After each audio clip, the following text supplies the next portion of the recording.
எங்கள் அன்பும் இரக்கம் உள்ள நல்ல பிதாவே, இந்த அற்புதமான மாலை வேளைக்காய் உமக்கு நன்றி செலுத்துகிறோம். ஆண்டவரே, இந்த அற்புதமான நாளுக்காக உமக்கு ஸ்தோத்திரம். எங்கள் தேவாதி தேவன், கர்த்தாதி கர்த்தர், நீர் நல்லவரும் நன்மை செய்கிறவருமாய் இருக்கிறீர். அதற்காக உமக்கு நன்றி செலுத்துகிறோம். நீர் ஜீவனுள்ள தேவனாய் இருக்கிறீர். ஆண்டவரே, எங்கே 2-3 பேர் உம்முடைய நாமத்தினாலே கூடி வருகிறார்களோ அங்கே அவர்கள் மத்தியிலே நான் வாசமாய் இருக்கிறேன் என்று சொன்ன தேவன், உம்முடைய வார்த்தையின்படி நீர் எங்கள் மத்தியில் இருக்கிறதற்காக உமக்கு நன்றி செலுத்துகிறோம். தாராதனை நம்முடைய வல்லமையான கரத்திலே நாங்கள் ஒப்புக் கொடுக்கிறோம்.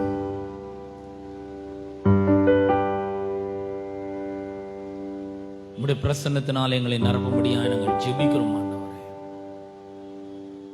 மீதியான நேரங்களை எல்லாம் உம்முடைய கரத்திலே ஒப்புக் கொடுக்கிறோம். எங்களை ஆசீர்வதியும். இயேசுவின் நாமத்தில் ஜெபிக்கிறோம் பிதாவே, ஆமென். நம்ம ஒரு பாடலை பாடி கர்த்தரை மேம்படுத்துவோம். ஆட்டுக்குட்டியானவரே, ஆட்டுக்குட்டியானவரே, ஆட்டுக்குட்டியானவரே, பாவங்கள் சுமந்தி. ஆட்டுக்குட்டியானவரே, ஆட்டுக்குட்டியானவரே, ஆட்டுக்குட்டியானவரே, எனக்காக பலியானி. உமக்கே எங்கள் ஆராதனை, உமக்கே எங்கள் ஆராதனை.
பிதாவே, உம்முடைய குமாரனாகிய இயேசு கிறிஸ்துவின் நாமத்திலே உம்முண்டை நாங்கள் வருகிறோம்.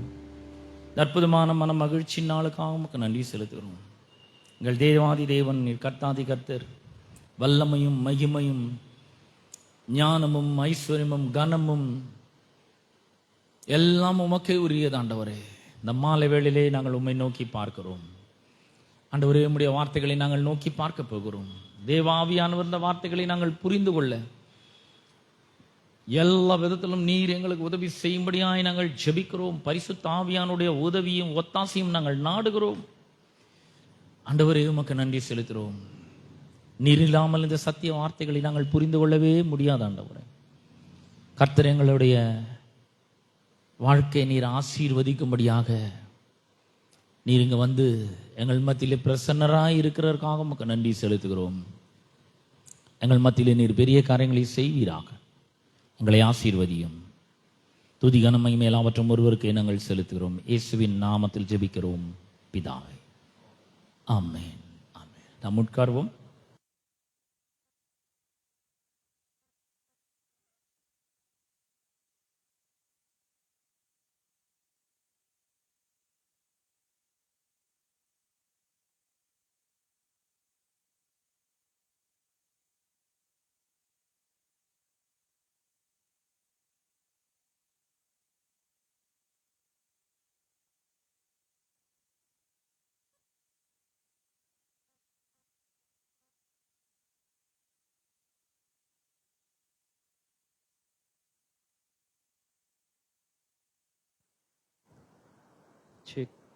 பிரியமானவர்களே, இந்த புதன் மாலை ஆராதனைக்கு வந்திருக்கிற உங்கள் யாவரையும் நம்முடைய ஆண்டவரும் ரட்சகருமாகிய இயேசு கிறிஸ்துவின் நாமத்தினாலே வாழ்த்தி வரவேற்கிறேன்.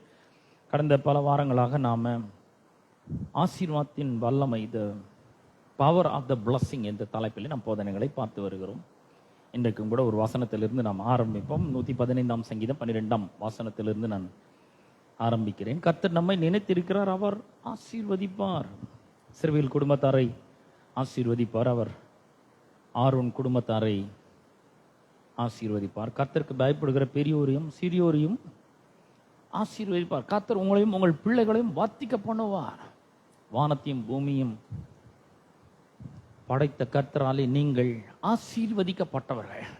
பிரியமானவர்களே, பல வாரங்களாக நான் இந்த போய்த்து வருகிறேன். நம் ஆசீர்வதிக்கப்பட்டவர்கள் என்கிற எண்ணம் நம்முடைய இருதயத்தின் ஆழத்திலே பதிக்கப்பட வேண்டிய ஒரு சத்தியமாய் இருக்கிறார். இந்த ஆசீர்வதிக்கப்பட்டு இருக்கிறோம்ன்றது நம்முடைய நிதி நிலைமை, நம்முடைய பேங்க் பேலன்ஸ், நம்முடைய பாக்கெட்டில் என்ன இருக்குது, நம்முடைய பர்ஸில் என்ன இருக்குது, நம்முடைய அக்கௌண்ட்டில் என்ன இருக்குது, நம்ம எப்படி வாழ்கிறோம், இதன் அடிப்படையில் கிடையாதுங்க. கர்த்தருடைய சத்திய வார்த்தையின் அடிப்படையிலே நாம் ஆசீர்வதிக்கப்பட்டவர்களாய் இருக்கிறோம். இதை முதல்ல நம்ம நம்பணும். இதை முதல்ல நாம் இதில் உறுதியாக இருக்க வேண்டும். என் கையில் பணம் இல்லாமல் இருக்கலாம், ஆனால் நான் ஆசீர்வதிக்கப்பட்டவன். ஏன்? கர்த்தர் சொல்லுகிறாரு, நான் ஆசீர்வதிக்கப்பட்டவன் சொல்லுகிறாரு. அதனால நான் ஒரு தரித்திரங்க, நான் ஒரு ஏழைங்க, நான் ஒன்றும் இல்லாதவன் அப்படிலாம் நான் சொல்ல மாட்டேன். ஏன்னா கர்த்தர் என்னை பார்த்து அவர் சொல்லிடுறாரு, என்னால் நீ ஆசீர்வதிக்கப்பட்டிருக்கிற, என்னோட ஆசீர்வாதம் முழுசும் உனக்கு நான் தந்திருக்கிறேன் அப்படின்றத அவர் சொல்லியிருக்கிறார். அப்போ 12ஆம் வசனம் சொல்கிறது, கர்த்தர் நம்மை நினைத்திருக்கிறார். The Lord remembers us. இந்த உலகத்தில் பொல்லாத உலகம் பாருங்க, இது எவ்வளோதான் ஒருத்தருக்கு நன்மை செஞ்சாலும் அவங்க ரொம்ப சீக்கிரத்தில் அது எல்லாத்தையும் மறந்து போயிடுறாங்க. நம்மளே மறந்துடுறாங்க. நம்மளுடைய உதவிகளையும் நன்மைகளையும், நம்ம செஞ்ச நன்மைகளும் கூட மறந்து போய் விடுகிறார்கள். ஆனால் கர்த்தர் பாருங்க, அவர் நம்மளை நினைத்திருக்கிறார். அவர் சொல்றார், நான் உன்னை மறக்கவே மாட்டேன் அப்படிங்கிறாரு. இதே சங்கீத புஸ்தகங்களில் தான் நம்ம அதை வாசிக்கிறோம். நான் உன்னை மறக்கவே மாட்டேன் அப்படின்றார். 137ஆம் சங்கீதத்தில் அந்த வசனத்தை நான் வாசிக்கிறேன். 137ஆம் சங்கீதம் 5லேருந்து வாசிக்கிறேன். எருசலேமே, நான் உன்னை மறந்தால் என் வலது கை தன் தொழிலை மறப்பதாங்க. என்ன மாதிரி சொல்லியிருக்கிறார் பாருங்க. உன்னை மறக்கவே மாட்டேன்றத எப்படி சொல்றாரு பாருங்க. நான் உன்னை மறந்துட்டேன்னா என் வலது கை அதனுடைய தொழிலை மறப்பதாக. நான் உன்னை நினையாமலும் எருசலேமே என்னுடைய முக்கியமான மகிழ்ச்சியிலும் அதிகமாக எண்ணாமலும் போனால் என் நாவு என் மேல் வாயோடே ஒட்டிக்கொள்வதாக பேச்ச வராமல் போயிட்டோம் அப்படின்ற. என்ன மாதிரி ஆண்டவர், அவர் எந்த விதத்தில் நம்மளை நினைச்சிருக்கிறாரு பாருங்க. அவர் நம்மளை நினைச்சிருக்கிறாருன்றதே ரொம்ப பெரிய ஒரு ஆச்சரியமான ஒரு காரியம். இதே சங்கீத புஸ்தகத்தில் 8ஆம் அதிகாரத்துல 4ஆம் வசனத்துல தாவீது ரொம்ப ஆச்சரியமாக அவன் கேட்கிறதை நாம் பார்க்கிறோம். நினைக்கிறத பத்தி கேட்கிறாரு அவர். 8ஆம் சங்கீதம் 4ஆம் வசனத்துல, மனுஷனை நீர் நினைக்கிறதற்கும் மனுஷகுமாரனை நீர் விசாரிக்கிறதற்கும் அவன் எம்மாத்திரம் என்றேன். பாருங்க, அவர் சொல்றாரு, எப்படி எங்களை எப்படி நினைக்கிறீங்க? ஐயோ, ரொம்ப அற்புதமான ஒரு ஆண்டவராய் இவர் இருக்கிறார். அவர் நம்மள நினைச்சிருக்கிறார். நான் உங்களுக்கு சொல்றேன் பாருங்க, இந்த பூமி ஒரு சின்ன புள்ளி மாதிரி இருக்குது. அண்ட சராசரங்கள்ல பாத்தீங்கன்னா இந்த பால்வெளி மாதிரி 200 பால்வெளிகள் இருக்கான். அதுல பாத்தீங்கன்னா பூமி ரொம்ப ரொம்ப ஒரு சின்ன பொட்டு மாதிரி இருக்கு, ஒரு சின்ன புள்ளி மாதிரி இருக்கு. இதுல மனுவர்க்கத்தை உண்டாக்கி அந்த மனுவர்க்கத்தை பார்த்து கத்த சொல்ற, நான் உன்னை மறக்க மாட்டேன், நான் உன்னை நினைச்சிருக்கேன் அப்படின்னு சொல்றாருன்னா என்ன மாதிரி ஆண்டவர் பாருங்க. உன்னை மறந்தா வலது கை தொழில மறக்கட்டும், உன்னை நினையாம போனன்னா, உன்னை நினைக்கலன்னா, உன்னை என்னோட மேன்மையா மகிழ்ச்சியா நினைக்கலன்னா, அப்படின்னா மட்டும் நான் உன்னை நினைச்சு பார்க்கலன்னா என்னோட நாக்கு மேல் வாயோட ஒட்டி கொள்ளட்டும், பேச்சா வராம போட்டோம் அப்படிங்கிற எவ்வளவு அன்பு பாருங்க இந்த தேவனுக்கு. அவர் சொல்ற, நான் உன்னை நினைச்சிருக்கேன். எந்த விதத்துல நான் உன்னை ஆசீர்வதிப்பேன், உன்னை ஆசீர்வதிக்கிற விதத்துல நான் நினைச்சிருக்கேன் அப்படிங்கிறார். சிறுவேல் குடும்பத்தார் ஆசீர்வதிப்பார், ஆரோன் குடும்பத்தார் ஆசீர்வதிப்பார் சொல்லிட்டு கர்த்தருக்கு பயப்படுகிற சிறியோரையும் பெரியோரையும் ஆசீர்வதிப்பார். யாரா இருந்தாலும் சரி. ஒருவேளை இந்த பிரசங்கத்தை யூடியூப்ல ஃபேஸ்புக்ல நீங்க கேட்டுக்கொண்டு இருக்கலாம். நீங்க கர்த்தரை நம்பும் பொழுது, கர்த்தருக்கு பயப்படும் பொழுது அவர் உங்களையும் அவர் ஆசீர்வதிக்கிறவரா இருக்கிறார். அப்புறம் சொல்றாரு, வெறும் உன்னை மட்டும் இல்லைங்க, உன்னையும் உன்னோட பிள்ளைகளையும் நான் வர்த்திக்க பண்ணுவேன், சந்ததிகளை ஆசீர்வதிப்பேன்றார். இன்னொரு இடத்துல யாத்திராம் புஸ்தகத்தில் அவர் சொல்றாரு, 1000 தலைமுறைகளுக்கு இரக்கம் செய்கிற தேவன், அவர் உடன்படிக்கும் உண்மையும் காக்கிற தேவன். உபாகம் 7ஆம் அதிகாரத்துல 14-15 வசனங்கள்ல நம்ம வாசிக்கிறோம். உபாகம் புஸ்தகத்துல அவர் சொல்றாரு, நான் உடன்படிக்கையும் உண்மையும் காக்கிற தேவனாய் நான் இருக்கிறேன். அவரு அப்படிப்பட்ட ஒரு தேவனா இருக்கிறாரு. அது மட்டும் இல்ல, அவர் எப்படிப்பட்ட ஒரு தேவன் அப்படின்னு சொன்ன, அவர் 1000 தலைமுறைகளுக்கு உடன்படிக்கையும் தயவையும் காக்கிற உண்மையுள்ள தேவனா இருக்கிறார். 9ஆம் வசனத்தை நான் வாசிக்கிறேன். 7-9 உபாகம் 7-9 வாசிக்கிறேன். ஆகையால் உன் தேவனாகிய கர்த்தரே தேவன் என்றும் தம்மில் அன்பு கூர்ந்து தமது கற்பனைகளை கை கொள்கிறவர்களுக்கு அவர் 1000 தலைமுறை மட்டும் உடன்படிக்கையும் உண்மையும் காக்கிற, உடன்படிக்கையும் தயவையும் காக்கிற உண்மையுள்ள தேவன். இந்த உண்மையுள்ள தேவன் உங்களை பார்த்து சொல்றாரு, நான் உன்னை நினைக்கிறேன், உன்னை மறக்க மாட்டேன், உன்னை நான் ஆசீர்வதிக்கிறேன், உன்னுடைய பிள்ளைகளை ஆசீர்வதிப்பேன், வர்த்திக்க பண்ணுவேன், உன்னுடைய சந்ததி ஆசீர்வதி. எவ்வளவு சந்ததினா 1000 தலைமுறை மட்டும் நான் உடன்படிக்கையும் தயவையும் காக்கிற உண்மையுள்ள தேவனா இருக்கிறேன் அப்படின்றாரு. எனக்கு இதெல்லாம் கேட்கும் பொழுது ரொம்ப மகிழ்ச்சியா இருக்கு. ஏன்னா இந்த உலகத்துல யாருமே நினைக்காம போகலாம், எல்லாரும் மறந்து போயிடலாம், யாரும் எனக்கு தயவு பாராட்டாம போகலாம். ஆனா எனக்காகவே தயவு பாராட்டுகிற ஒரு தேவன் இருக்கிறார். எனக்காகவே என் நினைவாகவே இருக்கிற ஒரு தேவன் ஒருவர் இருக்கிறார். அவர் தான் ஆண்டவரும் ராட்சகருமாகிய இயேசு கிறிஸ்து. அவர் சொல்றாரு, 1000 தலைமுறை மட்டும் நான் உடன்படிக்கையும் தயவும் காக்கிற உண்மையுள்ள தேவனா இருக்கிறேன். பாருங்க, நான் இன்னைக்கு வாழ்ந்துட்டு இருக்கேன். எனக்கு எங்க அப்பா அம்மாவை தெரியும், எங்க தாத்தா பாட்டிலாம் தெரியாது. எங்க அப்பாவை பெற்ற பாட்டி தெரியும், அது மேலெல்லாம் யாரையும் தெரியாது எனக்கு. ஆனா இவர் பார்த்தீங்கன்னா 1000 தலைமுறைகளுக்கு உடன்படிக்கையும் தயவையும் காக்கிற உண்மையுள்ள தேவனாய் நான் இருக்கிறேன் அப்படிங்கிறாரு. எந்த பெற்றோர்லாம் போயிட்டாங்க, அவ்வளவுதான். அவங்கெல்லாம் உயிரோட இல்லை. எந்த தாத்தா பாட்டிலாம் உயிரோட இல்லை. இன்னைக்கு நான் உயிரோட இருக்கேன். நான் எப்படி உயிரோட இருக்கணும், அதே மாதிரி என்ன உண்டாக்கின தேவன் உயிரோட இருக்கிறார். அவர் சொல்றாரு, நான் உன்னை மறக்க மாட்டேன்பா, நான் உன்னை நினைச்சிருக்கேன். உன்னை மட்டும் இல்ல, உன்னையும் உன்னோட பிள்ளைகளையும் நான் வர்த்திக்க பண்ணுவேன். உன்னை மட்டும் ஆசீர்வதிக்கல, உன் பிள்ளைகளையும் ஆசீர்வதிப்பேன். எவ்வளவு பிள்ளைகளை! இதுல இருந்து 1000 தலைமுறை வரைக்கும் அவர் உடன்படிக்கும் தயவும் காக்கிற உண்மையுள்ள தேவனாய் அவர் இருக்கிறார். எனக்கு ஒரு பெரிய தைரியத்தையும் வாழ்க்கையில் ஒரு பெரிய நம்பிக்கையும் கொடுக்குது. அப்புறம் அவர் சொல்றாரு, வானத்தையும் பூமியும் படைத்த கர்த்தராலே நீங்கள் ஆசீர்வதிக்கப்பட்டவர்கள் அப்படிங்கிறார். வானத்தையும் பூமியும் படைத்த கர்த்தர் எவ்வளவு பெரியவர் பாருங்க. அவரால் நாம ஆசீர்வதிக்கப்பட்டவர்களா இருக்கும். இப்ப நம்ம என்ன பண்ணணும், இதெல்லாம் நம்முடைய வாழ்க்கையில பலிக்கிறதுக்கு என்ன பண்ணணும்னா, போன வாரம் நான் சொன்ன 9ஆம் வசனம், இஸ்ரவேலே கர்த்தரை நம்பு, அவரே அவர்களுக்கு துணையும் அவர்களுக்கு கேடகமா இருக்கிறார். என்ன பண்ணணும், அவர் சொல்றத நம்பணும், அவ்வளவுதான். அவர் சொல்றத நம்ப வேண்டும், அவர் சொல்றதை விசுவாசிக்க வேண்டும். ஏன்? அவர் உண்மையுள்ள தேவனா இருக்கிறார், அவர் உடன்படிக்கை காக்கிற தேவனா இருக்கிறார், தயவை காக்கிற தேவனா இருக்கிறார், அவர் ஒரு நாளும் பொய் சொல்லாத தேவனா இருக்கிறார். அப்புறம் அந்த மாதிரி ஒரு பாதுகாக்கிற ஒரு தேவனாக அவர் இருக்கிறார். அவர் ஆசீர்வதிக்கிறார். அவ்வளோ ஆசீர்வாதத்தை அவர் நமக்காக கொட்டி வச்சிருக்கிறார். பயங்கரமான ஆசீர்வாதங்கள் நமக்காக வைக்கப்பட்டிருக்கு. என்ன பண்ணும்? வெறும் நம்பணுங்க, அவ்வளவுதான். அவரை விசுவாசிக்கணும். அவர் சொல்லிட்டாருங்க, அவர் என்ன மறக்க மாட்டேன்னு சொல்லிட்டாரு, நான் நினைச்சிருக்கேன்னு சொல்றாரு, அதை நான் விசுவாசிக்கிறேன். அவர் நான் உன்னை ஆசீர்வச்சிக்கிறேன்னு சொல்லியிருக்காரு, அதை நான் நம்புறேன், அதை நான் விசுவாசிக்கிறேன். ஒருவேளை என் கையில ஒன்றும் இல்லாமல் இருக்கலாம், பையில ஒன்றும் இல்லாமல் இருக்கலாம், அக்கௌண்ட்ல ஒன்றும் இல்லாமல் இருக்கலாம், ஆனால் அவர் சொல்றது நிஜம். அவர் சொல்றதை நான் நம்புறேன், அவர் சொல்றதை நான் விசுவாசிக்கிறேன், அவர் சொல்றதை மனப்பூர்வமா நான் நம்புறேன், அவர் சொல்றதை இருதயபூர்வமா நான் விசுவாசிக்கிறேன். அவர் என்ன ஆசீர்வதிச்சிட்டு இருக்கிறாரு. என்னமோ ஏதோ ஒரு தடை இருக்கலாம், ஆனா இதுக்கு அவர் காரணம் இல்லை. நான் இன்னைக்கு ஏழையா இருக்கிறது, தரித்திரமா இருக்கிறதுக்கு, வறுமையில கஷ்டப்படுறதுக்கு அவர் காரணம் கிடையாது. நான் ஆசீர்வதிக்கப்பட்டவனா இருக்கிறேன்னு அவர் சொல்லிட்டாரு.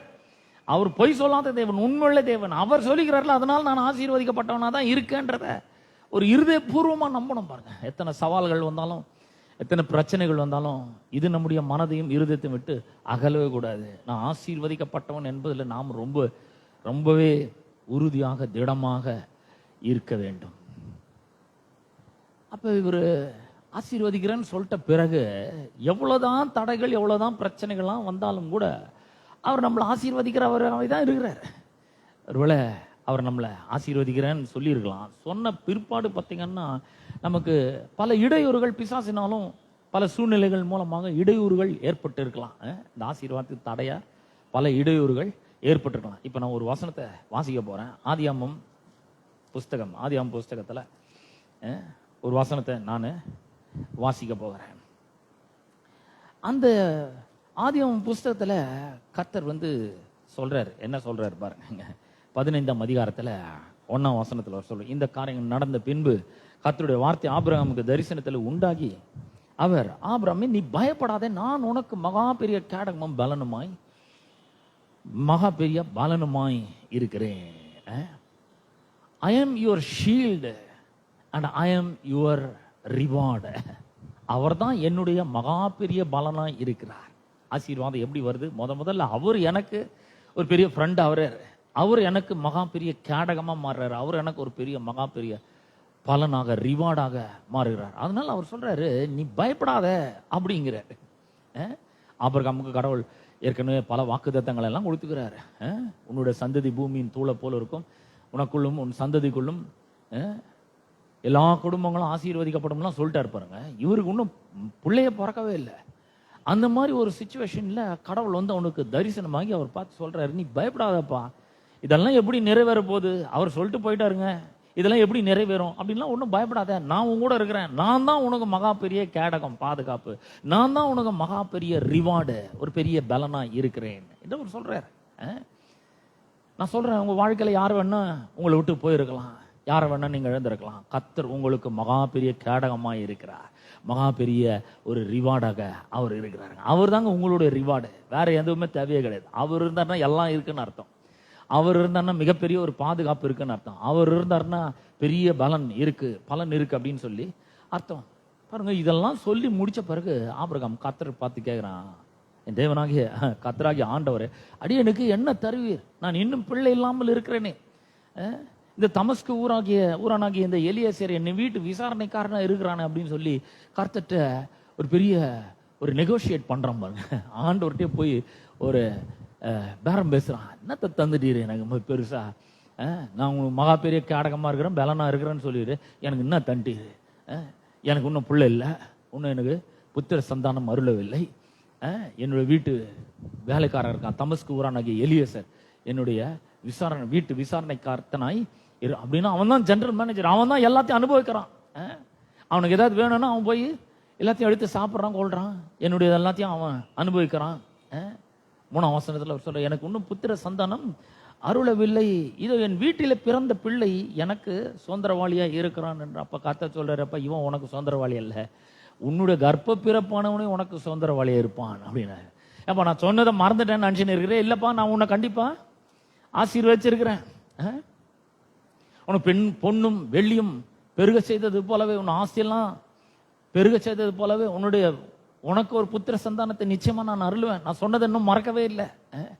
நம்ம கூட பாருங்க, பல நேரங்கள்ல நம்ம கர்த்தர் பெரிய பெரிய வாக்குத்தத்தங்கள் எல்லாம் கொடுத்துருக்காரு. இப்போ இன்னைக்கு நம்ம பிரசங்கம் பண்ற அந்த வாக்குத்தத்தம் கூட பாருங்க, கர்த்தர் நம்மள நினைச்சிருக்கிறார், அவர் நம்ம ஆசீர்வதிப்பார்.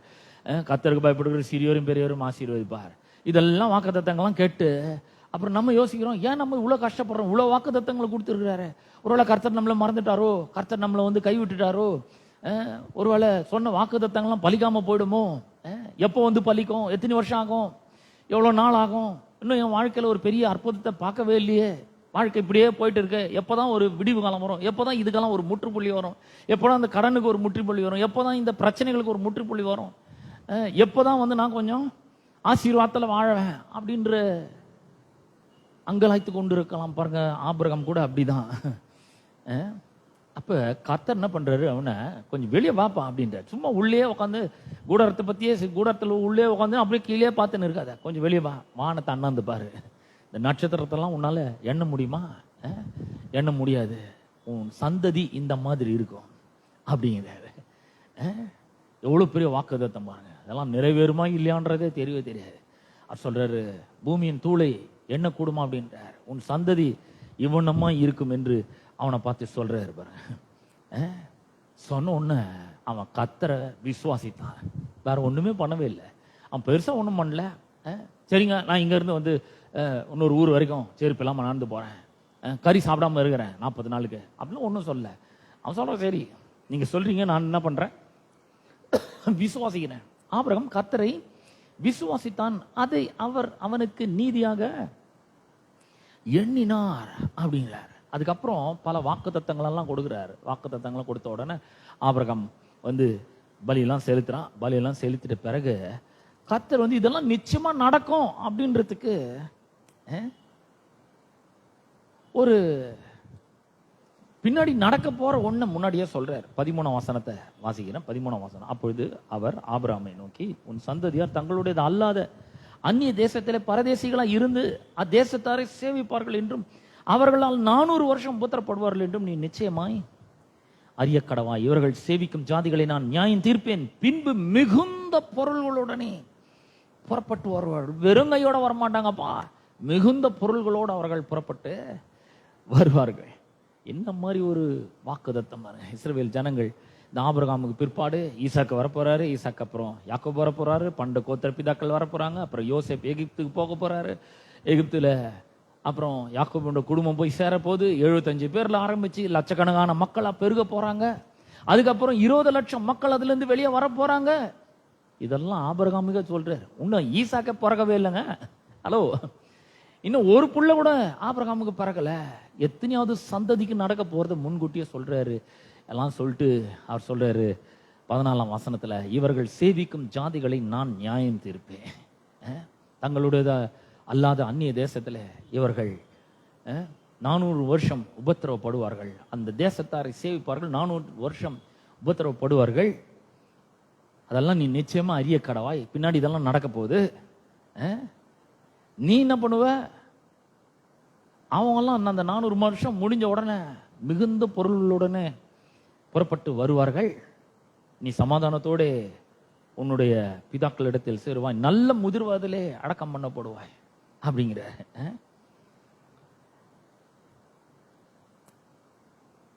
நான் அவருக்கு 100 வயசு கூட ஆகவே இல்லை.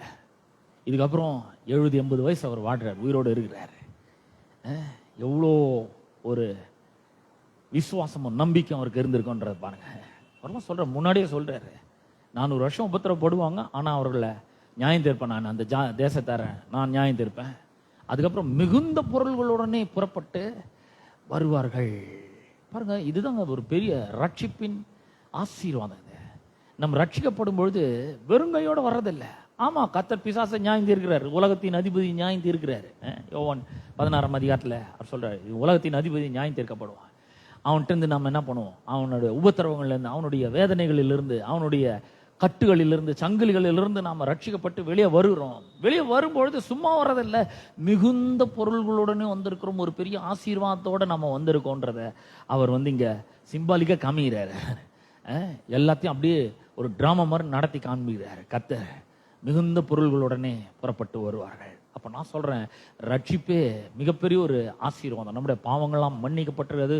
கர்த்தர் நம்முடைய எல்லா விதமான தீமைகளையும் நம்மளை விட்டு அகற்றி இருக்கிறார். சாபங்கள்லாம் நீங்கி இருக்கிறது. இன்றைக்கு நாங்கள் சபிக்கப்பட்டவர்கள் கிடையாது, ஆசீர்வதிக்கப்பட்டவர்களாக இருக்கிறோம். ஏன்னா பவுல் இதை பற்றி எழுதும்போது மரத்தில் தூக்கப்பட்ட எவனும் சபிக்கப்பட்டவன் என்று எழுதுகிறபடி கிறிஸ்து நமக்காக சாபமாயிட்டாரு. அந்த சாபத்திலிருந்து, நியாயப்பிரமாணத்தின் சாபத்திலிருந்து நம்மளை நீங்களாக்கி மீட்டு கொண்டாரு. அது மட்டும் இல்லை, ஆபிரகாமுக்கு உண்டான ஆசீர்வாதம் இன்னைக்கு நமக்கு உண்டாயிருக்குதுங்க. ஆபிரகாமுக்கு உண்டான ஆசீர்வாதம்னா மிகுந்த பொருள்களுடனே அவர்கள் புறப்பட்டு வருவார்கள். யாரு? உன் சந்ததியார். அவர் அப்படிதான் சொல்றாரு. எப்படி சொல்றாருன்னா, அந்த தேசத்திலே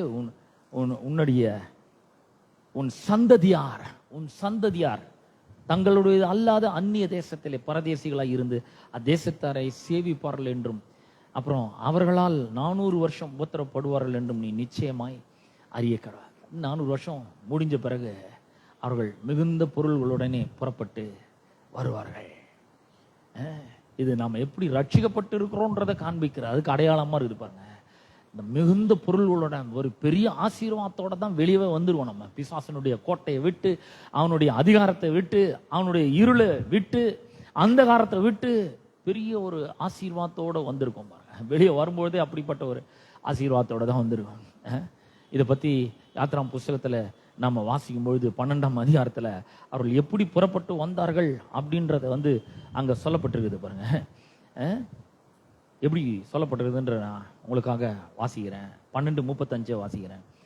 மோசே சொல்லியிருந்தபடி இஸ்ரவேல் ஜனங்கள் எகிப்தியரிடத்தில் வெள்ளி உடைமைகளையும் பொன்னுடைமைகளையும் வஸ்திரங்களையும் கேட்டார்கள். கர்த்தர் ஜனங்களுக்கு எகிப்தியரின் கண்களில் தயவு கிடைக்கும்படி செய்ததினால் கேட்டதை அவர்களுக்கு கொடுத்தார்கள். இவ்விதமாக அவர்கள் எகிப்தியரை கொள்ளையிட்டார்கள். அவர்களோட கூட ஏராளமான ஆஸ்தியும் சேர்ந்து வந்தது. வெளியே வரும்போது எகிப்திலிருந்து, அந்த அடிமைத்தனத்திலிருந்து, அந்த இருளின் அதிகாரத்தை விட்டு, அந்த ஸ்லேவரியை விட்டு, அந்த சாபத்தை விட்டு, அந்த இடத்தை விட்டு வெளியே வரும்பொழுது சும்மா வரலங்க. அவங்க மிகுந்த பொருள்களோட புறப்பட்டு வந்தார்கள். என்னென்ன பொருள்? பொன்னுடைமைகள், வெள்ளி உடைமைகள், வஸ்திரங்களை எல்லாம் கேட்டு வாங்கினார்கள். கேட்ட உடனே அவங்க எகிப்தியர் அவங்க வாரி வாரி கொடுத்தாங்க பாருங்க. வாரி வாரி கொடுத்தாங்க. ஏன்னா கடவுள் அவங்களுடைய எகிப்தியருடைய கண்களில் இந்த இஸ்ரவேல் ஜனங்களுக்கு தயவு கிடைக்கும்படி அவர் செய்கிறார்.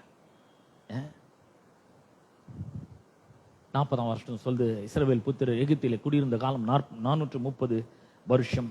430 வருஷம் முடிந்த அன்றைய தினமே கர்த்தருடைய சேனைகள் எல்லாம் எகிப்திலிருந்து புறப்பட்டது.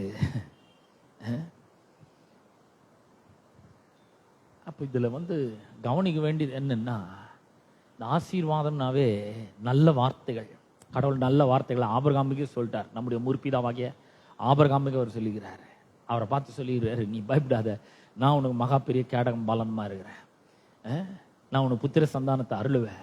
வானத்து நட்சத்திரத்தை போல உன்னுடைய சந்ததி இருக்கும், பூமியின் தூளை போல உன்னுடைய சந்ததி இருக்கும். பயப்படாத, நான் உங்க கூட தான் இருக்கேன், நான் சொன்னதெல்லாம் மறந்து போயிடல அப்படின்னு அவர் சொல்றாரு பாருங்க. இதை திரும்ப திரும்ப அவனுடைய சந்ததிக்கும் அவர் சொல்றாரு. உன்னுடைய சந்ததி எப்படி இருக்கும், நீ எப்படி இருப்ப, அவர்கள் எப்படி தலைமுறையாக எப்படி ஆசீர்வாதமாக வாழ்வார்கள் என்றெல்லாம் சொல்லி அவர்களை ஆசீர்வதிக்கிறார். அப்ப நான் சொல்றேன், கர்த்தர் உங்களுக்கு என்னெல்லாம் சொல்லி இருக்கிறாரோ அதெல்லாம் நிச்சயமா நிறைவேற்றுவார். அவர் ஒன்றும் மறந்து போயிடறதில்லை. அவர் மறக்கவே மாட்டார்ன்றத பல இடங்கள்ல அவர் சொல்லி இருக்கிறாரு. நான் உன்னை மறக்கவே மாட்டேன், மறப்பது இல்லை, நினையாம போக மாட்டேன் நான் அப்படின்னு. இது நம்மளுக்கு வாழ்க்கையில் ஒரு பெரிய உத்வேகத்தை கொடுக்கிறது, ஒரு பெரிய ஒரு நம்பிக்கையை கொடுக்குது. நாம் என்ன பண்ணோம், அவர் சொல்றத நம்பணுங்க. நம்ம ரட்சிக்கப்பட்டு பிசாசனுடைய எல்லையை விட்டு வெளியே வரும்பொழுதே பெரிய பெரிய ஒரு ஆசீர்வாதங்களோடு வந்துடுவோம். கர்த்தர் நல்ல நல்ல வார்த்தைகளை நம்ம மேல கூறியிருக்கிறார். நீ நல்லா இருப்ப அப்படின்கிறாரு. உனக்கு நல்ல தேசத்தை கொடுக்குறேன் அப்படின்றாரு. பாலும் தேனும் ஓடுகிற நலமும் விசாலமான தேசத்தில் உன்னை கொண்டு போய் ஷேர் பண்ணிக்கிறார். நம்மளை சேர்த்துக்கிறாரு. ஆமா, வார்த்தை தான் அந்த பாலும் தேனும் ஓடுகிற நலமும் விசாலமான ஒரு தேசமா இருக்குது. அந்த வார்த்தையில சொல்லப்பட்ட எல்லாமே நமக்கு பலிக்கிறதா இருக்கிறது. ஆகவே நான் உங்களுக்கு சொல்றேன், இந்த கர்த்தரை நம்புங்க, அவரை விசுவாசிக்க ஆரம்பிங்க. அவரை விசுவாசிக்கும் பொழுது எண்ணற்ற ஆசீர்வாதங்கள் நமக்கு சேர்கிறதா இருக்குது. அவரு வாக்குத்தத்தங்களை மறக்கிறதே கிடையாது. அவர் என்னைக்குமே நினைச்சிட்டே தான் இருக்கிறாரு. அவர் நிச்சயமா அதெல்லாம் நிறைவேற்றுவார். சொன்னதை சேரு வரைக்கும் கைவிட மாட்டேன்னு சொல்லுகிறாரு. அவர் அப்படியே செய்வார் நிச்சயமா. அப்ப ஆபிரகாம் விசுவாசிச்சான், அவர் சொன்னதை விசுவாசித்தான். அதை அவர் அவனுக்கு நீதியாக எண்ணினார். எண்ணிட்டு என்னைக்கோ நடக்க போறதெல்லாம் முன்கூட்டியே சொல்றாரு, இதெல்லாம் நிச்சயமா நடக்கும், நான் சொன்னதை செய்வேன்றதுக்கு இதுதான் அடையாளமா இருக்குது அப்படின்னு அவர் சொல்றாரு பாரு. நான் சொன்னது நிச்சயமா நடக்கும், அதுக்கு இதுதான் அடையாளம் அப்படின்னு அவர் சொல்றாரு. 4ஆம் தலைமுறையில் அவர்கள் இவ்விடத்திற்கு திரும்ப வருவார்கள் அப்படிங்கிறார். எல்லாத்தையும் உனக்கு கொடுக்குறேன் அப்படின்றார். இப்போ நான் சொல்றேன், என்ன மாதிரி ஒரு கஷ்டமான சூழ்நிலை வழியா நீங்க போய் கொண்டிருந்தாலும் கூட இந்த ஒரு விஷயத்தை நினைச்சு பாருங்க, கர்த்தர் என்ன நினைச்சிருக்கிறாருங்க. அவர் என்னை மறக்கல, அவர் எனக்கு வாக்குத்தத்தங்கள் கொடுத்திருக்கிறார். அந்த வாக்குத்தத்தங்கள்லாம் அவர் மறந்து போறதுக்கு அவர் அநீதியுள்ள தேவன் கிடையாது, அவர் நீதியுள்ள தேவனா இருக்கிறார். அவர் அதெல்லாம் நினைச்சிருக்கிறாரு. என்ன சவால் வந்தாலும் எவ்வளவு வருஷம் ஆனாலும் அது கண்டிப்பா அவர் நிறைவேற்றுவார், நிச்சயமா நிறைவேற்றுவார். நான் அதை நம்புறேன், நான் அதை விசுவாசிக்கிறேன். நம்ம வேலை அது மட்டும்தான், நம்மளை அதை தான் செய்ய சொல்லிக்கிறார், விசுவாசிக்க சொல்லிக்கிறார், அவ்வளவுதான். வேற ஒன்றும் செய்ய சொல்ல, கஷ்டமான ஒன்றும் செய்ய சொல்ல, சுலபமான ஒன்றும் செய்ய சொல்ல. இப்ப விசுவாசி நீ போதும், நான் சொல்றத நம்பு, நான் சொல்றத விசுவாசி. விசுவாசினா உனக்கு அற்புதம் நடக்கும். விசுவாசத்தா தேவனுடைய மகிமையை நீ காண்பாய் அப்படிங்கிற. நான் சொல்றேன், கர்த்தர் உங்களுக்காக பெரிய காரியங்களை நிச்சயமாக செய்வார். அநேக மனிதர்களுடைய உதவியும் தயவும் உங்களுக்கு வந்து கிடைக்கும்படி செய்வார். நிறைய பேருடைய கனெக்ஷனை கர்த்தர் உங்களுக்கு வரும் நாட்களில் ஏற்படுத்துவார். ஒரு பெரிய டிவைன் கனெக்ஷனை ஏற்படுத்துவார். கடவுளுடைய கிருபை ரொம்ப முக்கியம். அதே போல மனுஷனுடைய தயவும் நமக்கு ரொம்ப முக்கியமா இருக்கு. மனுஷனுடைய தயவு நமக்கு ரொம்ப அவசியமா இருக்கு. பாருங்க, ஒரு மார்க் 2ஆம் அதிகாரத்துல ஒரு பிறவிலேயே முடமா பிறந்த, தாயின் வயிற்றிலிருந்து முடமா பிறந்த ஒருத்தன், அவனால் எழுந்து இயேசு கிறிஸ்து இருக்கிற இடத்துக்கு வர முடியாது. ஆனா அவன் 4 பேருடைய உதவி தேவைப்படுது. அந்த 4 பேரும் அவனை கட்டிலோட சுமந்து கொண்டு வந்து அவனை இயேசு எங்க இருக்கிறாரோ அதுக்கு நேரா கொண்டு வந்து அவனை இறக்குறாங்க. அப்ப அவனுக்கு அந்த மனுஷருடைய தயவு அவனுக்கு தேவை. இஸ்ரவேல் ஜனங்களுக்கு எகிப்தியரின் கண்களில் தயவு கிடைக்கும்படி செய்கிறார். இந்த மனுஷனுக்கு இந்த 4 பேர் தேவை. இந்த 4 பேர் யாரு? அவனுடைய நலன்ல அக்கறை உள்ளவர்கள். அவன் எப்படியாவது எழுந்து நடக்கணும், அவன வாழ்க்கையில ஒரு அற்புதம் நடக்கணும், கடவுள் அவனுக்கு உதவி செய்வாரு. ஆனா அவனை கடவுள்கிட்ட கொண்டு போறதுக்கு நான் அவனுக்கு உதவியா இருப்பேன். இவனால் நடக்க முடியாது, எழுந்து வர முடியாது, ஆனா நான் கட்டிலோட தூக்கின்னு போவேன்னு 4 பேர் முயற்சி பண்ணாங்க பாருங்க. தூக்கின்னு போய் உள்ள போலான்னு பார்த்தா வழி இல்லை. என்ன பண்ணாங்க? உடல் அவங்க மேலே ஏறி கூரையை பிச்சு அங்கிருந்து நேரம் இயேசுக்கு முன்னாடி கொண்டு வந்து அவனை இறக்குனாங்க. கயிறு கட்டி கட்டிலோட இறக்குனாங்க பாரு. இயேசு அவர்களுடைய விசுவாசத்தை கண்டார். உடனே அவன் குணமாக்கப்பட்டான். அவர் சொல்றாரு, பாவங்கள் உனக்கு மன்னிக்கப்பட்டது, எழுந்து நட அப்படின்னு நான் உனக்கு சொல்றேன் அப்படின்ட்டு. பெதஸ்தா குளத்தாண்ட ஒருத்தன் இருக்கிறான் பாரு. தாயின் வயிற்றில் பிறந்தது முதல் சப்பானியா இருக்கிறான். 38 வருஷம் வியாதி கொண்டு இருந்த ஒரு மனுஷன் அங்க இருக்கிறான். இயேசு அவனை பார்த்து, வெகு காலமாய் அவன் வியாதியஸ்தன் என்று அறிந்து அவனை நோக்கி சொஸ்தமாக வேண்டும் என்று விரும்புகிற யோவான் 5ஆம் அதிகாரத்தை வாசிங்கன்னா அது நமக்கு வழங்கும். அப்ப அவன் சொல்றான், அதற்கு வியாதியஸ்தன், ஆண்டவரை தண்ணீர் கலக்கப்படும் போது, 7ஆம் வசனத்துல சொல்றான், தண்ணீர் கலக்கப்படும் போது என்னை குளத்தில் கொண்டு போய் விடுகிறதுக்கு ஒருவனும் இல்லை. பாருங்க, ஒரு மனுஷனோட உதவி அவனுக்கு தேவைப்படுது. நான் போறதுக்குள்ள வேற ஒருத்தன் என்ன பண்றான்? இறங்கிடுறான், எனக்கு முந்தி இறங்கிடுறான், அவன் சொஸ்தமாயிடுறான், நான் இங்கே இருக்கிறேன், எனக்கு ஒருத்தனோட உதவி கிடைக்கல, எனக்கு குளத்தை கொண்டு போய் விடுறதுக்கு ஒருத்தனும் இல்லை அப்படின்றான். ஒரு மனுஷனோட உதவி நமக்கு அவசியமா இருக்குது. பிரியமானவர்களே, உங்களுக்கு சொல்றேன், அந்த மாதிரி டிவைன் கனெக்ஷனை கர்த்தர் நமக்கு கொடுக்க வல்லமை உள்ளவராய் இருக்கிறார். நீங்க ஒருவேளை தனிமையில இருக்கலாம், நீங்க ஒருவேளை பொருளாதார சிக்கல்ல இருக்கலாம், நீங்க ஒருவேளை பலவிதமான பிரச்சனைகளை கண்டு பயந்து நடுங்கி கொண்டு இருக்கலாம். ஆனா நான் உங்களுக்கு சொல்றேன், தேவனுடைய கிருபை மட்டும் நமக்கு இருக்கிறது. தேவனுடைய கிருபையோடு கூட மனுஷனோட தயவையும் அவர் கூட சேர்த்து கொடுக்குறாரு. லூக்கா 2:52 நம்ம வாசிக்கிறோம், இயேசுவானவருக்கு இந்த மனுஷனோட தயவு தேவைப்பட்டது. இயேசுவானவர் ஞானத்திலும் வளர்த்தியிலும் தேவ கிருபையும் மனுஷ தயவிலும் அதிகமாய் விருத்தி அடைந்தார். பாருங்க, இந்த மனுஷனுடைய தயவை அவர் நமக்கு பெருக செய்ய வல்லவரா இருக்க. நாம ஆசீர்வதிக்கப்பட்டவர்கள்ன்றது இதிலே வழங்கும் பாருங்க. நம்ம ஆசீர்வதிக்கப்பட்டவர்களா இருக்கும் பொழுது அந்த அனுகூலம், அந்த தயவு, மனுஷருடைய தயவு நம்மளை தேடி வருகிறதா இருக்கிறது. ஏசு அவனை பார்த்து கேட்கிறாங்க, சொஸ்தமானவன் விரும்புற, வெகு காலமா வியாதியஸ்தன் இருந்து பாக்குறாரு. நான் உங்களுக்கு சொல்றேன், ரொம்ப வருஷமா நீங்க பிரச்சனையில இருக்கீங்களா? இன்னைக்கே அதுக்கு ஒரு முடிவு கட்ட முடியும். இன்னைக்கே அதுக்கு ஒரு முற்றுப்புள்ளியை வைக்க முடியும். ஆண்டவரால் நிச்சயமா முடியும். ஆண்டவரால் முடியாது இது எதுவுமே கிடையாது. அவர் உங்களை ஆசீர்வச்சிருக்கிறாரு. அது மட்டும் இல்ல, உங்களுடைய நல்வாழ்வில் அக்கறை உள்ள, உங்களுடைய முன்னேற்றத்தில் அக்கறை உள்ள, உங்களை தன்னை போலவே நேசிக்கிற, உங்களுடைய வாழ்க்கையை மேம்படுத்தக்கூடிய ஒரு எண்ணமுடைய ஒரு மனுஷனோட உதவியை கர்த்தர் நிச்சயமா உங்களுக்கு தர வல்லமுள்ளவராய் அவர் இருக்கிறார். தேவைப்படுது, நிறைய பேருக்கு அது தேவைப்படுது பாருங்க. அது தேவையில்லைன்னு யாருமே சொல்லவே முடியாது. எல்லாருக்குமே அது தேவைதான். அப்படிப்பட்ட டிவைன் கனெக்ஷனை நம்ம ஆசீர்வதிக்கப்பட்டிருக்கும் பொழுது டிவைன் கனெக்ஷனை கொண்டு வந்து என்ன பண்றாரு, அங்க இணைக்கிறார். யோசேப்பு ஆசீர்வதிக்கப்பட்டவன் தான், அவனை கொண்டு போய் குழியில தள்ளுறாங்க. ஆனா அந்த 12 சகோதரர்கள் மத்தியில ஒருத்தங்கிட்ட அவனுடைய உதவி அவனுக்கு தேவைப்படுது. ரூபன் வரான், அவனை எதுக்கு கொல்லணும், அவனை இந்த குழியில் எதுக்கு போட்டு வைக்கணும், தண்ணீர் இல்லாத வெறுங்குழியில் அவனை எதுக்கு போடணும், இஸ்மவேலர் வராங்க அவங்ககிட்ட வித்து போட்டுடலாமே அப்படின்னு சொல்றான் பாருங்க. அந்த ஒரு மனுஷனுடைய தயவு அவனை உயிரோட காக்குறது. அங்கிருந்து இஸ்மவேலரிடத்தில் விற்று போடுறான். போத்திபார்கிட்ட அவனுக்கு தயவு கிடைக்குது. அங்கிருந்து செய்யாத குற்றத்துக்கு சிறைச்சாலைக்கு போறாங்க. சிறைச்சாலை தலைவனுடைய தயவு அவனுக்கு கிடைக்குது. இப்படியே தயவு கிடைச்சி கடைசியில் பார்த்தீங்கன்னா ராஜாவுக்கு அடுத்த ஸ்தானத்துக்கு அவனை வந்து விடுகிறான். இவ்வளோ அற்புதம். ரூத்துக்கு நகோமியினுடைய தயவு, போவாசனுடைய தயவு கிடைக்குது. மனுஷனுடைய தயவு அவர் கைகூடி வர பண்றார். நம்முடைய வாழ்க்கையிலே தேவன் நமக்கு வைத்து இருக்கிற தரிசனங்களையும் நோக்கங்களையும் நிறைவேற்றுவதற்கு அந்த ஒரு மனுஷனை கர்த்தர் பயன்படுத்துறார், பல மனிதர்களை பயன்படுத்துறார். நம்ம ஆசீர்வதிக்கப்பட்டவர்களாக இருக்கும் பொழுது நம்முடைய வாழ்க்கையில் இப்படிப்பட்ட காரியங்கள்லாம் நிச்சயமா கண்டிப்பா நடக்கும். கர்த்தர் அதை உங்களுக்கும் செய்வார். நிச்சயமாக நம்புங்கள், விசுவாசியுங்கள். அந்த தயவை அந்த மனுஷனை கடவுள் உங்களுடைய வாழ்க்கையில கொண்டு வருவார். அது மாத்திரமல்ல, ஏற்கனவே அவர் உங்களோட ஒரு உறவுல கூட இருக்கலாம். அவரை கர்த்தர் நிச்சயமாக பயன்படுத்துவார். நீங்கள் ஆசீர்வதிக்கப்பட்டவர்களாக இருக்கிறீர்கள். ஆமென். நம்ம யாரும் எழுந்து நிற்போம். கேட்ட சத்தியத்திற்காக கர்த்தருக்கு நாம் நன்றி செலுத்துவோம். ஹல்லேலூயா.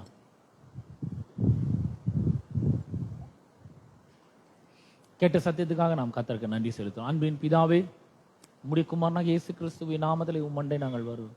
அற்புதமான மன மகிழ்ச்சியின் நாளுக்காக உமக்கு நன்றி செலுத்துகிறோம். தேவாதி தேவன், கர்த்தாதி கர்த்தர், நல்லவரும் நன்மை செய்கிறவருமா இருக்கிறது. இந்த அருமையான நாளுக்காக ஸ்தோத்திரம். கேட்ட சத்தியத்துக்காக நன்றி செலுத்தும்.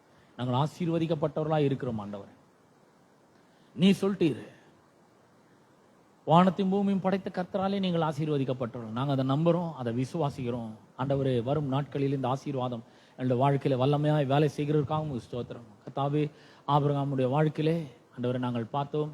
நீர் ஆபிரகாமுக்கு மகா பெரிய கேடகமும் பலனுமாய் இருக்கிறீர். ஆண்டவரே, நீர் எங்களுக்கும் அப்படியே இருக்கிறதுக்காக ஸ்தோத்திரம். நீர் தான் எங்களுடைய கேடகம், நீர் தான் எங்களுடைய பலன். ஆண்டவரே, உமக்கு நன்றி செலுத்தணும். You are our reward lord, you are our shield lord. அப்பா, உமக்கு நன்றி செலுத்தணும். இயேசுவின் நாமத்தினாலே ஆண்டவரை வந்திருக்கிற ஒவ்வொருவரையும் ஆசீர்வதிக்கிறோம். சத்தியத்தை கேட்ட மக்களுக்கு ஆண்டவரை நீர் ஆசீர்வதிப்பீராக. அவர்களுடைய வாழ்க்கையில தேவ கிருபை பெருகட்டும் என்று ஜெபிக்கிறேன். ஆசீர்வாதத்தின் வல்லமை அவர்களுடைய வாழ்க்கையில வேலை செய்யட்டும் என்று ஜெபிக்கிறேன். கர்த்தாவே, அவர்களுடைய வாழ்க்கையை உயர்த்தும்படியாக, தேவன் அவர்களுடைய வாழ்க்கையில வைத்திருக்கிற நோக்கங்கள் திட்டங்களை நிறைவேற்றும்படியாக, ஆண்டவரே, அவர்களுடைய வாழ்க்கையிலே சிறந்த நபர்களை நீர் வைத்திருக்கிறதுக்காக ஸ்தோத்திரம். மனுஷருடைய தயவு அவர்களுக்கு வந்து கிடைக்கும்படி செய்வீராக. ஆண்டவரே, உமக்கு நன்றி செலுத்துறாங்க. தாவே, அவர்களுடைய தயவு எங்களுக்கு பெருகட்டும் என்று ஜெபிக்கிறேன். தகப்பனே, அப்படி செய்யும் பொழுது ஆண்டவரே, காரியங்களை நாங்கள் சுலபமாக செய்ய முடியும். ஆண்டவரே, ஈஸியா செய்ய முடியும். ஆண்டவரே, அப்பா, உமக்கு நன்றி செலுத்துறோம். அநேக மக்களுடைய தயவு எங்களுக்கு பெருகட்டும் என்று ஜெபிக்கிறேன். ஆசீர்வாதம் அதையெல்லாம் கொண்டு வரட்டும் என்று ஜெபிக்கிறேன்.